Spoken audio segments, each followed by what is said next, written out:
Everyone welcome back to my channel Pooja's डायरीते। तो आमी आरेकटा भिडियो निये चले एसेछि। एखाने आमी सकाल सकाल सब काज करे गुछिए नीचे जाচ্ছি कारण आजके होच्छे कुलुई पुजो। तो तोमादेर अनेकेरই प्रश्न थाकते पारे जे এই कुलुई पुजोटा कि, सेटाई जानाते तोमादेरके देखाबो। এই देखो कुलोर मধ্যে করে পুজো করা হয় আর এখানে যত রকম সবজি বলো ফল বলো 17টা করে দেওয়া হয়। আর তাছাড়াও বিশেষ করে মূলো দিয়ে এই পুজোটা করা হয়। আর কুলোর মধ্যে পুজো করা হয় বলে এই পুজোর নামকরণ করা হয়েছে কুলুই পুজো। আর এটা মূলত কুল গাছতলায় করা হয়। কুল গাছতলায় একটা গর্ত করে পুকুর তৈরি করে সেখানে ব্রাহ্মণ মশাই এসে পুজো করে। এই দেখো মা বলছে যে সব রকম জিনিসগুলো হচ্ছে 17টা করে দিয়েছে। কুল আছে, ফল আছে, সব কিছু, কুল গাছের পাতা আছে। আর এদিকে মা এই দিনকে ভাত খায় না, তাই জন্য মুড়ি চিড়াও নিয়ে নিয়েছিল।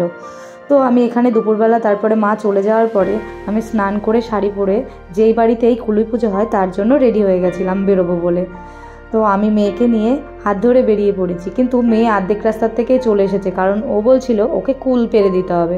আর কুল এখন এতটাই ছোট, ও যদি মুখে দেয় তাহলে ওর ঠান্ডা লেগে যাবে। এই দেখো সবাই কুলো করে নিয়ে এসে পুজো দিতে রেডি। এখানে ঠাকুরমশাইও চলে এসেছিলো, প্রত্যেকে কুলো সাজিয়ে নিয়ে এসেছে। দেখো কুলোতে সব সবজি থেকে শুরু করে ফল থেকে শুরু করে সব কিছু 17টা করে ভাগে কেটে দিয়েছে। আর ওইখানে দেখো কুল গাছ পুঁতেছে। কুল গাছ নেই বলে এখন কারো বাড়ির উল্টো নেই, কুল গাছ পাওয়া যায়নি, তাই একটা কুলের ডাল নিয়ে পুঁতে নিয়ে সেই পুজোটা করছে।